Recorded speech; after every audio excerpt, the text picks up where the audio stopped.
ปัจจุบันบรรยากาศการท่องเที่ยวอยู่สปป.ลาวยังมีความคึกคืนและได้รับความสนใจอย่างหลวงหลายจากนักท่องเที่ยว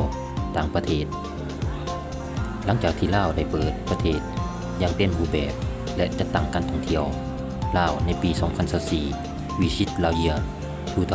2024 จำนวนนักท่องเที่ยวได้เพิ่มขึ้นอย่างชัดเจนปัจจัยสำคัญในการท่องเที่ยวลาวกลับมาคือคัก 1. การขนส่งเส้นทางรถไฟลาวจีนได้เป็นปัจจัยสำคัญในการช่วยในการเดินทางของนักท่องเที่ยวมีความสะดวกสบายไปยังตามจุดต่างๆเช่นวังเวียงหลวงพระบางอุดมไส้มีความสะดวกสบายและว่องไวขึ้นค่าครองชีพเมื่อเทียบกับหลายๆประเทศค่าครองชีพและการท่องเที่ยวในลาวถือว่าอยู่ในความเหมาะสมเฮ็ดให้นักท่องเที่ยวตัดสินใจ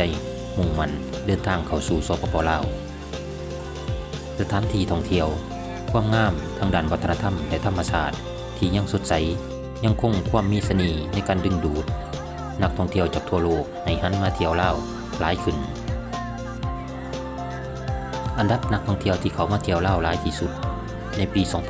2026 อิงตามสถิติของกรมพัฒนาการท่องเที่ยวกระทรวงวัฒนธรรมและท่องเที่ยวในระยะ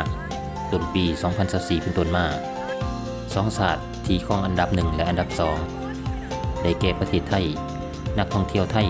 ยังคงเป็นกลุ่มใหญ่ที่สุดในการเดินทางมาเที่ยวสปป.ลาวยุทธศาสตร์และภาษาวัฒนธรรมที่คล้ายคลึงกันอันดับ2ประเทศจีนนักท่องเที่ยวจีนมีตัวเลขที่สูงเป็นอันดับ2โดยส่วนใหญ่เดินทางเข้ามาด้วยรถไฟความไวสูงตามด่านต่างๆอันดับที่3เป็นประเทศเวียดนามนักท่องเที่ยวเวียดนามมีตัวเลขสูงพอสมควรโดยส่วนใหญ่การเดินทางเข้ามาตามชายแดนด่านสากลเช่นด่านนำกันด่านแดนสวรรค์และนี่ก็ถือว่าเป็นโอกาสดีสำหรับหลายคนที่เฮ็ดเวียกทางด้านสื่อและคอนเทนต์ที่จะได้นำเสนอลักษณะความสวยงามของลาวออกสู่สายตาชาวโลกในช่วงเวลานี้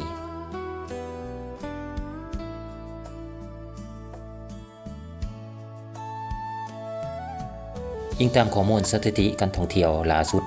ในระยะ3เดือนต้นปี 2026 สปป.ลาวสามารถดึงดูดนักท่องเที่ยวต่างประเทศได้ทั้งหมด 1,360,000 เทื่อคนเพิ่มขึ้น8ส่วนห้อยเมื่อเทียบใส่ระยะเดียวกันของปีที่ผ่านมานี่คือ3อันดับนักท่องเที่ยวที่เขามาเที่ยวลาวหลายที่สุดในต้นปี 2026 นี้อันดับที่1ยังตกเป็นของเพื่อนบ้านประเทศไทยด้วยสัดส่วนเกือบ31ส่วนห้อยของจำนวนนักท่องเที่ยวทั้งหมดตามมาด้วยจีนมาเป็นอันดับ2ซึ่งได้รับแห่งอยู่นุนหลักจากรถไฟลาวจีนและกิจกรรมเฉลิมฉลองวันสร้างตั้งสายพันธุ์การทูตเวียดนามเป็นอันดับ3ยังคงด้วยการเดินทางเข้าออกผ่านชายแดนต่างๆเป็นจุดสำคัญหลายในปี 2026 เป้าหมายของรัฐบาลแม้นได้วางขาดไม้สู่ส่วนดึงดูดนักท่องเที่ยวต่างประเทศให้ได้5-6 ล้านเทื่อคนภายในปี 2026 นี้เฉพาะนักท่องเที่ยวจีนอาจจะบรรลุได้ถึง2 ล้านเทื่อคนเนื่องจากว่าความสะดวกสบายของการขนส่งทางด้านรถไฟความไวสูงกลุ่มละ700-800 คนนี่แหละคือว่าในส่วน